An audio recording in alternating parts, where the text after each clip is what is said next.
Saling kritik dan intrik antara Fahri Hamzah dan PKS terus terjadi. Ya, saking geramnya terhadap partai yang telah memecatnya itu, Fahri meramalkan partai berbasis massa Islam ini tidak lolos parliamentary threshold 4%.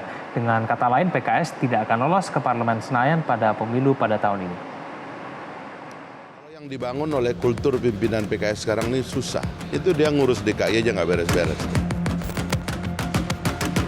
Perang pernyataan antara Fahri Hamzah dan Partai Keadilan Sejahtera seakan tak berujung. Mereka saling kritik dan intrik untuk melemahkan satu sama lain.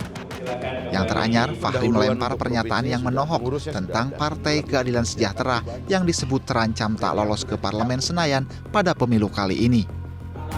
Fahri menuding beratnya langkah PKS untuk lolos ke parlemen akibat pengelolaan organisasi yang buruk. Kalau yang dibangun oleh kultur pimpinan PKS sekarang ini susah. Itu dia ngurus DKI aja nggak beres-beres tuh. Ya, dan yang lain-lain lah. Banyak sekali masalah yang mereka nggak sanggup kerjakan. Akhirnya mecat-mecatin orang. Sekarang gini deh, bagaimana saya bisa prediksi PKS itu akan lolos threshold, sementara menjelang pemilu dia lakukan dua hal.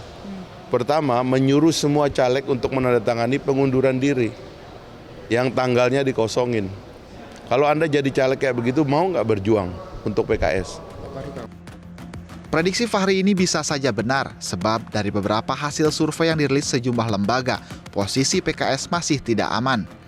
Namun, Wakil Ketua Majelis Syuro PKS Hidayat Nur Wahid menyanggahnya. Dari dulu mah itu biasa, sangat biasa, itu kita udah apal. Tapi juga ada beragam lembaga survei. Baru kali ini nih paling tidak ada 4-5 lembaga survei yang sudah menyebut PKS sudah lolos electoral threshold.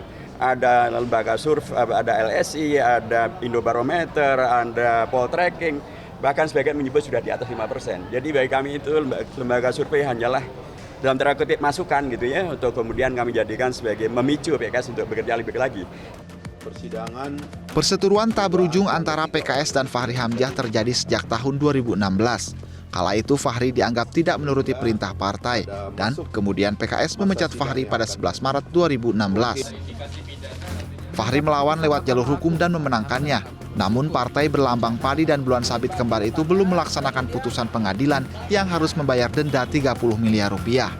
Fahri pun mengancam akan membongkar persekongkolan di tataran elit Partai Keadilan Sejahtera. Tim Liputan, Metro TV.